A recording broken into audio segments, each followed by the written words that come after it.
I'm Helen Norbury, and this is Becoming Unapologetically Me, the show all about authentic self-expression with expert guests from the fields of health, leadership, and mindset. This show is here to show you that you don't need to conform to the expectations that friends, family, and society have of you. And actually, what we can unearth when we find the courage to become the unapologetic version of who we are. Grab a cup of coffee and get your notepad out for this week's episode.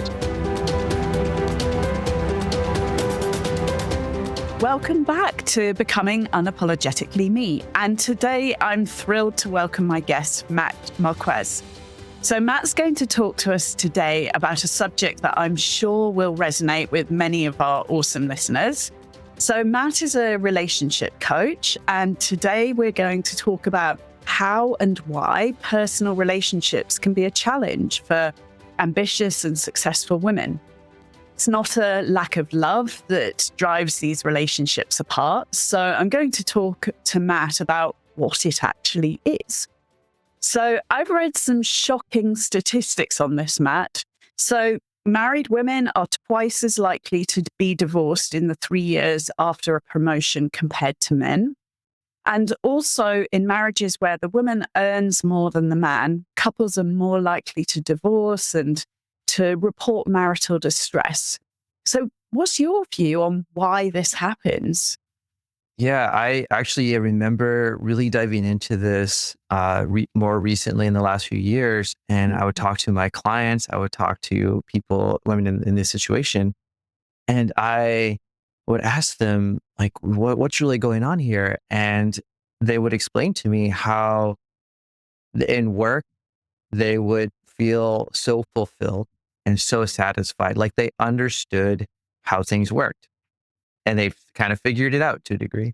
And then they would come home and it would be almost like whiplash because it wouldn't really make sense. The relationship, they knew they were in love. They knew they were with the person they wanted to spend the rest of their life with. And yet it felt so much harder than it should have. Even simple things like, are you throwing the trash? Are you unloading the dishwasher? Are you helping out with the house and with the kids? And there wasn't that same consistency, that same sense of like, we're working together, we're a team that they were getting at work. And so that's how they were going from feeling like we know we're in love, and yet it doesn't feel like we can work together. Yeah. We're together a lot at home, and yet I feel like I'm alone. Yeah. Because I don't feel supported. And I remember actually calling up my wife and saying, I keep hearing this.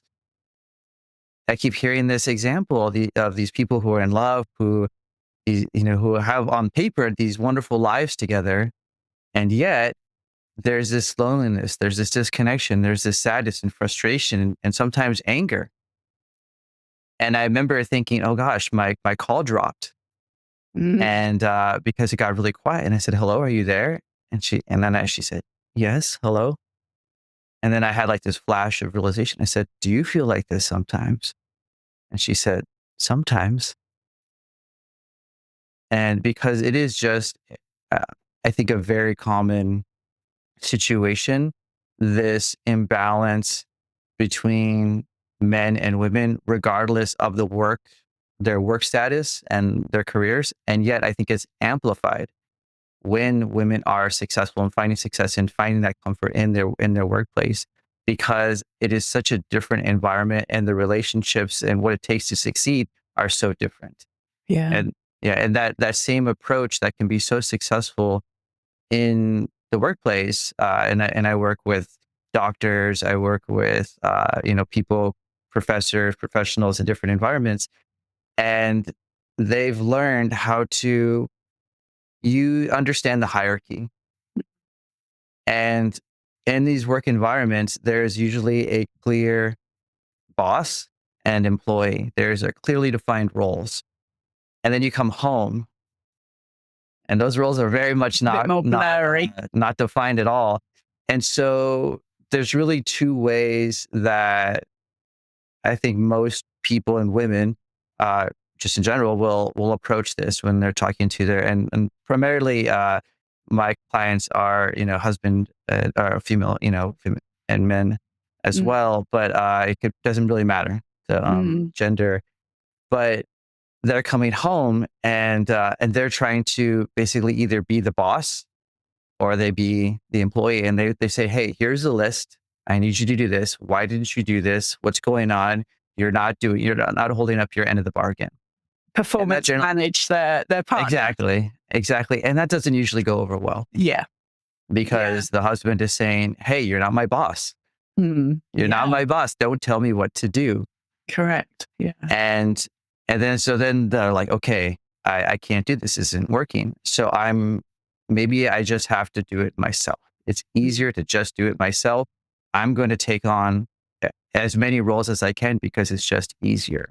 Mm-hmm. And then the problem though is that you feel like everyone else is your boss. Yeah. Your And it husband, your kids. exacerbates the loneliness side of things as well. And, I can talk from personal experience here, exactly what you're talking about, where at work, everything feels good and it feels like a teamwork dynamic and, that everyone's pulling in the same direction. Like you say, you then maybe get to a point where you go, "Oh, I'll just do it myself. It's so much easier." But then that exacerbates that loneliness. And honestly, there's nothing worse than being in a relationship but feeling lonely. That's, I think, almost the worst place to be.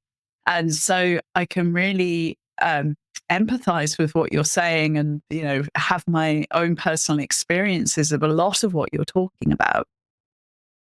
Did you have good role models in relationships growing up? And who were those people that kind of modeled to you what good looks like in the context of these sorts of relationships? Yeah, that is a really fascinating question. I did feel lucky to have role models who express their love, who express a desire for connection and partnership, and my parents. Mm, And I did not realize, as growing up, how uncommon that can be. yeah. But I definitely learned that as I grew up and get to meet more people, especially as I started to work with couples. Mhm, However, one thing that I did pick up from my upbringing, which I think is a very common misconception, I think is especially frustrating for people in this situation, couples in this situation, is that love isn't enough. mhm. Love is rarely the issue. In fact, with most people, most clients I work with, it's almost never the issue. Yeah. And I think that's actually why it's so frustrating, because I would see my parents and I knew how much they loved each other. So I just assumed when I met the right person, Mhm. we get married, we decide that we're with the person we want to spend the rest of our life with. That's the hard part. Hard part's over. Yes. It's only just beginning. Absolutely. Absolutely. It's just beginning, because I really thought that if we loved each other enough, we would be able to figure things out. We would Mm, have enough patience. We have enough insight and understanding to really solve almost any problem. mm, And I see this come up a lot, and everyone can rationally say, like, yeah, maybe I can't be a mind reader just because we love each other. And mm. we say that, you know, in our minds, and yet we have this expectation. Well, if he really cared for me, he would understand. He would throw the trash. He Yeah. would pick up do the dishes. He'd wash the kids because he would understand me enough to do that. And so there is that expectation on some level. And so that's really something that I hope people kind of break down, having that, yeah, you do have that expectation that they are reading your mind, that your husband is supposed to just anticipate what you need without you even having to say anything. Mhm.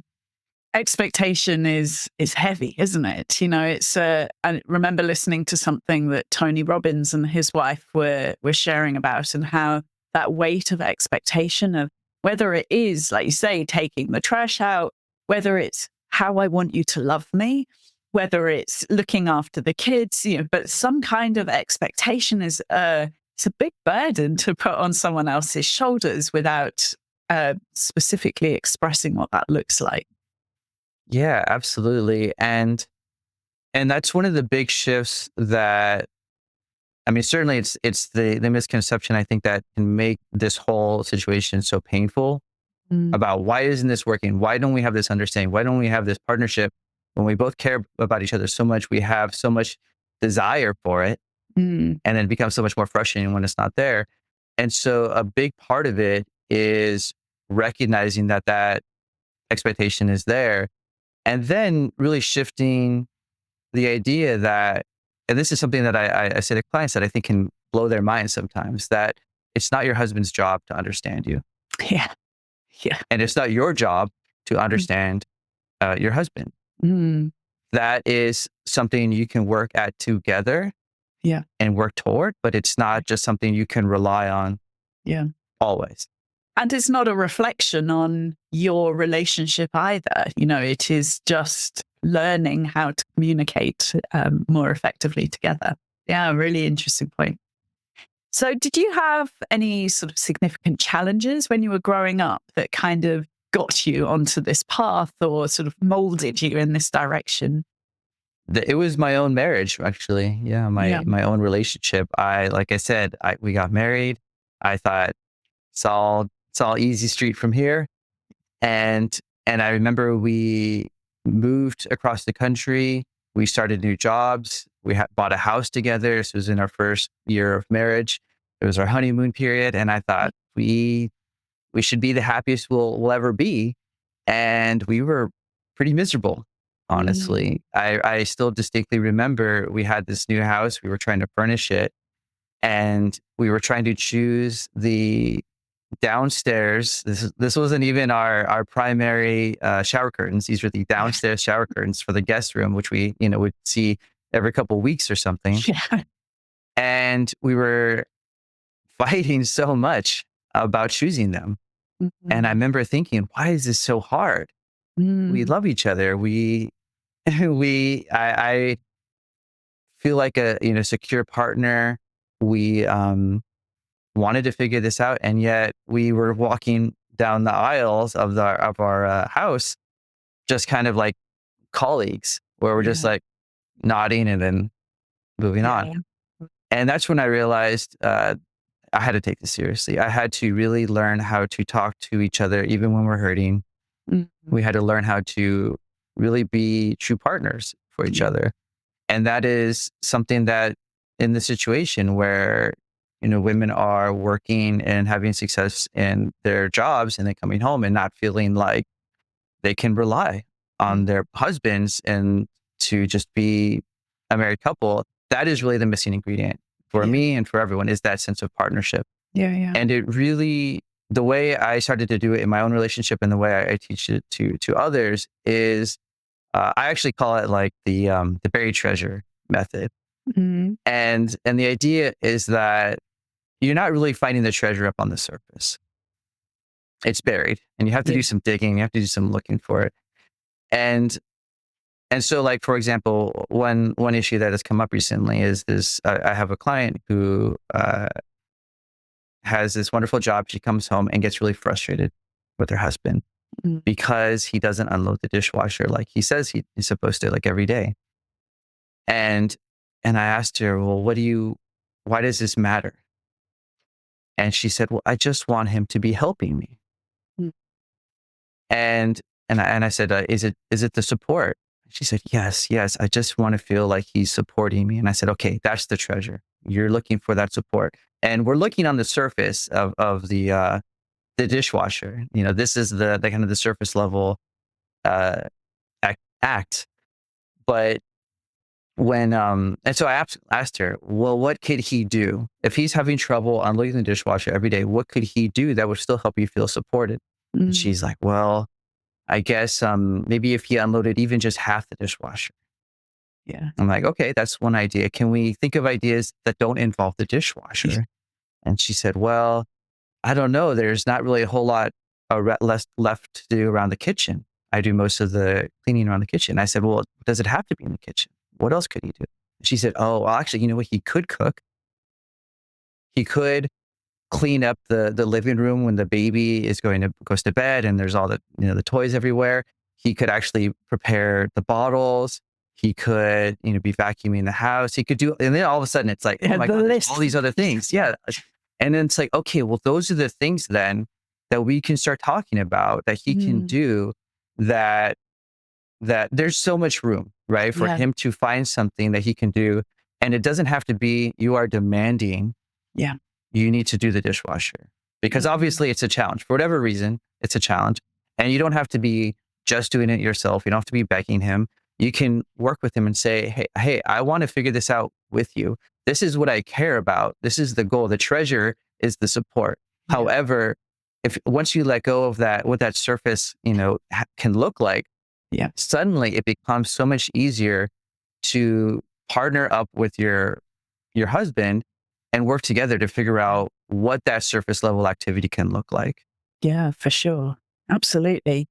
So how have you evolved? Like as you've learnt all of these sort of different ways to find the buried treasure, apart from obviously the impact in your relationship, where else in your life have you seen benefit from sort of uncovering this magic? I feel it in my soul, in Mm, my heart and soul. I have so much more trust, so much more sense of safety and security yeah. in my relationship and in my life Mm, because I don't go, there's just endless challenges in life. yeah. You can never anticipate what's going to happen.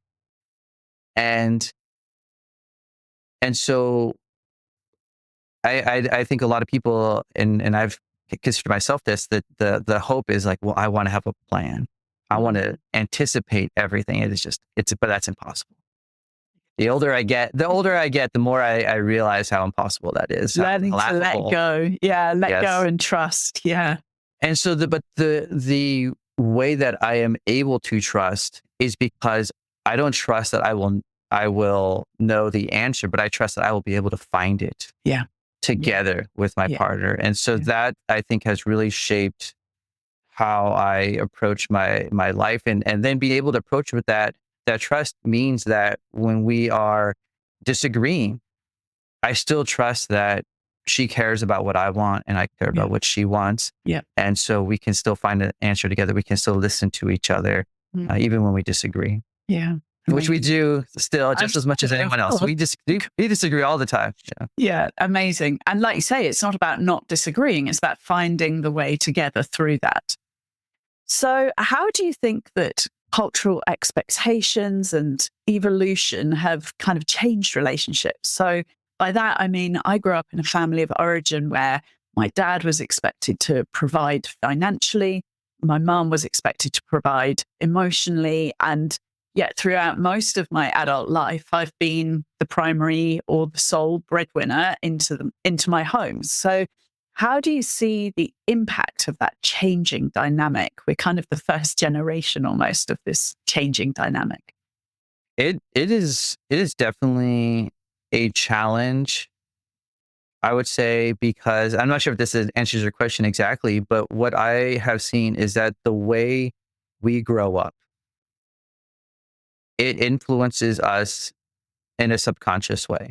Mm, And so I see women and people who are successful in their careers, who make more money than their husbands, and yet they don't feel like they can put themselves first. mhm. And often it's because they grew up in a home where that's what their mom did. Yeah. And so that makes it actually more challenging to have the career, have that relationship, and feel like you deserve it Mm, because there's still that expectation, that story in your mind that you've grown up learning and it's just kind of sunk into you. So that and that's why it can feel so hard because it feels like the thing that's comfortable, that feels safe in a way, is the environment, the dynamic that your parents went through, that you grew up yeah. in. Yeah.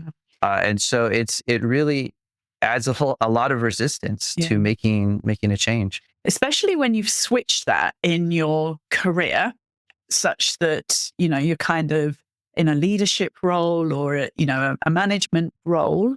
And then you kind of come back home and you're thinking, oh, but the relationship dynamic that I had modeled to me was where dad was in that leadership role in the home and mum was more in the employee role, and how you switch that sort of like in the drive home, you suddenly like become a different person, you know. And so, yeah, I can see that and understand it. It's quite interesting, isn't it? Finding Yeah. those different ways of being within ourselves. And it really does come from being able to cultivate that self-awareness, Mm, because what I just described about that home environment influencing your actions, your expectations as an adult, most people I talk to do not know that. It actually takes quite a bit of conversation and yeah, digging to understand that and be aware of that. And that's the first step. You have to be aware of it to change it. yeah, yeah, for sure. So, how does being true to yourself and who you are and that self awareness that you have of yourself, how's that influence both your relationships and your career? It's essential. It is essential. I'm on like this continuous journey to learn myself better, be aware of Mm, myself better, because what I believe now is that to live what I think many people call like an authentic, fulfilling life is the result of having your outer external actions reflecting your inner self. And that requires you to know what that inner self is. And I'm speaking for myself, it means being able to support others, to mm, affect change, to help create connections for yeah, people. So once I admitted that to myself, I mean, coaching is just kind of a crazy job. mhm, It's not the most reliable, safe yeah, job, and so it requires a leap of faith. And so I didn't have the courage to do that until I admitted to myself, this is something I care deeply about and I'm willing to take that risk and with in conversation with my partner because it affects her as well. So there is a constant dance of being able to understand yourself, understand what actions you can take that can satisfy that inner self, and then being able to talk to your partner yeah, so that you are both in agreement. mm, And so because if you're if you're just making those decisions on your own, saying, "Hey, this is why I decided," deal with it, mm, you're not really acting as partners. And so there yeah, does have to be that conversation where they also get to say, yeah, this is what they care about. How can we work on that together so that we're both getting what we want? yeah. Amazing. So I think one of my most triggering lines in a movie, if not the most triggering line, is from Jerry Maguire, where the Tom Cruise character says to Renee Zellweger, "You complete me." And whilst I don't consider myself a relationship expert at all, my view has always been that successful relationships are where two whole people come together. They find, a bit like that Venn diagram, a kind of an area of overlap. But actually, you're already a complete person. You're not looking to someone else to complete you. What's your view on that? I completely agree with your point of view. I watched that movie thinking that's so romantic. That's so amazing at the time. And as I've really learned about what it takes to have a partnership in a relationship, I realized, yes, if you are looking to your partner to complete you, it's like we were saying earlier, if you're looking to your Mm, partner, if you cannot feel understood unless your partner understands you, yeah. it is just really, really hard to have difficult conversations Mm, about things that are, you're not in agreement with because though I work with clients a lot who they can be disagreeing about big things. It could be tiny things. The mm, smallest thing could be like, what snacks are we getting? Who's driving? Whatever. yeah. And those disagreements can just keep blowing up because they're going into these conversations saying, I need you to just admit that I'm right. I just need you to understand me, see me, whatever it is. But if you're going into a conversation where you're not really able to listen to your Mhm. partner, you don't feel whole, like Yeah. you have that patience, then it's you're moving against a lot of resistance here. Yeah. And so yeah, the idea of just on an individual conversation, if you once you're feeling complete, you're feeling grounded, you're feeling safe, that opens up the everything so that you can talk about solutions. You talk about and listen to your partner. In the same sense, a bigger sense, if you are looking to your partner to complete you, and I've been guilty of this. It's so natural. It's everyone does it. Everyone does it. So if this is something that anyone's listening and they're struggling with it, most natural thing in the world. But when you become aware of it, that's when you can make changes. Like for example, I for years I would take my wife. We would go play tennis together, Mm-hmm. and so we were in South Texas now here in the U.S. And so I wanted to pick up tennis again. And I said, hey, I've been really wanting to go play tennis and exercise, just get movement, and just really support my health that way. And she just kind of always had an excuse. I don't really want to do it. It's not right now. And then after months of waiting, she said, I never really liked tennis. And I asked her, we played together for years. And she said, yeah, I never really enjoyed it. And so I kept waiting for her and thinking I will never feel like I get the exercise, I get the movement because I'm waiting for her. Yeah. And so once we were I had that realization, I had been waiting for her. I could just do it myself. I could go off and do that. And then that's been true in so many other fields. Um, whether it's feeling understood, whether it's your physical activity, whether it's like feeling supported, even to a degree. Once you're able to realize, I don't need my partner to do all of it for me. Yeah. It's an awful lot of pressure to put on one person as well, isn't it? To be the friend, the lover, the tennis partner, the anything else as well, and to free the other person from that responsibility and go, oh, okay, so you don't like tennis. I'll go and find a different person to play tennis with. And I can still play tennis, get my running around time, all of those sorts of things. And I know that you're there for these other things here on the, that aren't tennis, and everybody's happier that way, aren't they? Rather than, oh gosh, I've got to go and play tennis with him again. Yeah, it's remarkable because once you make that decision, I'm not waiting for you to do this. It lifts so much pressure. The change is almost instantaneous. Yeah. In how you feel about each other. You're not just like feeling like they're dragging you down, they're holding you back. You're like, oh yeah, okay, we can find something else to do there. We'll go on walks together. We'll do something else. And at some level, that's going to introduce resentment, isn't it, towards your partner? If you're feeling like you're having to put your life on hold in some way or other, whether it's tennis or whether it's something that might be a little bit more important to you. And you're putting your life on hold for them. And so when they're not showing up for that, you start to resent them. Completely agree. Yes. Resentment is unfortunately a very common side effect of just waiting for your partner to complete you. Yeah. Yeah. Absolutely. Simon Sinek is another person that I absolutely loved listening to. And he was sharing his belief that on something I was listening to recently, that we actually need more of the qualities that are naturally associated with women, like love, care, nurturing, and empathy within leadership roles. And I have to say, I agree with him because I think we've moved away from that sort of very commanding and authoritative leadership style to a much more nurturing coaching style. And I actually wrote a book on the subject as well, but I'd love to know your take on it and what impact you see that having on the family unit.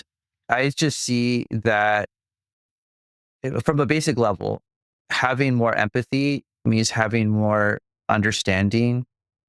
And so that just is like a no-brainer. There's just so much benefit when leadership understands and can connect with employees that way. And so I've been on both sides of that, I think, in my career. And it when you feel like you are seen as a person and not just like as a cog, in the machine, um, it changes, I think, your perspective and how you want to contribute. And I think it is a similar dynamic at home when you are recognized as a person, as a partner, and not just you're the breadwinner or you're just the person who makes, who's just your paycheck or if you're just reduced to that one, element of yourself. you're not being recognized, you're not being appreciated as a person. And so, yeah, having that empathy and understanding, I think, is just essential to having a complete partnership, a complete relationship. Yeah. Yeah. I've read quite a lot recently, which I don't necessarily agree with, but I'm interested in your views on this, where successful women, particularly saying, well, why do I need a relationship? I've got the career. I can be financially independent. I can go on holiday on my own. All of the maybe what they saw, maybe what they saw in their family of origin, particularly that they can cover the roles, even down to having children. You can have a child on your own now. So, what's your view on why relationships are important for successful and ambitious women in particular? That is an excellent question. Yeah. There are so many things that you can get from a healthy, loving partnership and relationship. And well, actually, that's one of the exercises I do with my clients is we'll actually make a list. Is we'll say, what does your marriage do for you? What does it provide for you? And often the list is quite long. And I ask people, how does it feel to see this list? And they say, oh my gosh, I don't appreciate on a regular day-to-day basis how much my partner's doing for me, how much I'm getting from this. Mm. And at the same time, one of the things that we talk about is that there aren't really, in my opinion, rules Yeah. about what a marriage or a relationship, for that matter, has to look like. Mm. If you want to have kids, if you don't want to have kids, if you want to travel all the time, if you want to work part of the year, going back to what we said before, as long as it reflects your inner self, your inner needs, and it's Yeah. satisfying that, then that's really the only criteria I think that matters. Yeah. Definitely. Yeah. And by extension, therefore, making sure that yours and your partner's inner needs are aligned. And that's more important than whether you work in the same city or, anything else like that. But actually, are you on that same path through life in terms of with your inner needs being met in the same direction? Yeah, I have mediated for married couples before, and they when one of them will say, "Well, this is what I want," and in my head, I'm thinking that is impossible. That's impossible. There's no way their partner can work with that. And then to my surprise, they said, "Oh yeah, that's no problem. Actually, I'm on board with that." And I'm like, "Fantastic, Go for fantastic," it. because Yeah. it doesn't have to make sense to anyone else Yeah. except your partner. Correct. Yeah. As long as it works for the two of you. Yeah. Absolutely. So, what would be a final little gem of wisdom that you'd like to share with anyone who's currently struggling to align their career and their relationship ambitions? The thing that I really come down to, I call it the magic wand marriage. If you could just imagine, wave a magic wand and imagine Hmm. what your marriage would look like Yeah. if you had magic to transform it in any way you could. I really would encourage people to imagine what that is and Mm. really get specific. When you wake up in the morning, what happens? Yeah. What do you do? What does it feel like? What is your partner doing? What is your role at your career look like? Mm. And really get specific about it. And then once you have that picture in as much detail as you can, start to identify what are the things that matter there, like that buried treasure. Yeah. And one thing that can come up, for example, is I remember someone saying, "I really want just to my family with the kids and my husband to make breakfast together and just be smiling and laughing and enjoying each other." And does it matter whether they're making waffles or pancakes? No, Yeah. it doesn't, right? It's that they're Yeah. spending time together, they're enjoying each other's company, they're having that laughter and fun. And so once you identify this is the thing that matters Yeah. in this dream, this scenario, that's your goal. Yeah. That's what you can work toward. And so the next step is, what's one thing you can do today to bring more of that into your life? And if you are consistently working toward that goal, you will have it like within a day, some version of it. And you can still continue to work over time as well. Yeah. I think that's a really important message to come back to the themes. So whether it's the earlier example that you're talking about emptying the dishwasher, actually it's not about emptying the dishwasher, it's about support. And the example that you just gave, it's not about making pancakes or making waffles, it's about sharing laughter and fun and happiness together. And so coming away from almost like the tactical items of what's happening in your day-to-day life, back to the more strategic objectives as to what you want to achieve within your relationship, within your career. This is just the same message in all areas of your life, isn't it? And then what's the one thing that I can do today to move me closer towards that? Absolutely amazing. Thank you so much, Matt, for this conversation. I really, really enjoyed it. And learning more from you about how you've really found that sort of that safe place within your relationship and within yourself, and actually how that can work for everybody to really enhance our lives, not to see relationship as taking away from a successful career life. So thank you so much for sharing everything today. Thank you for having me. Thank you for listening to this episode of Becoming Unapologetically Me. Make sure you subscribe to the show on Apple Podcasts, Spotify, YouTube, or wherever you listen to your podcasts so you never miss an episode.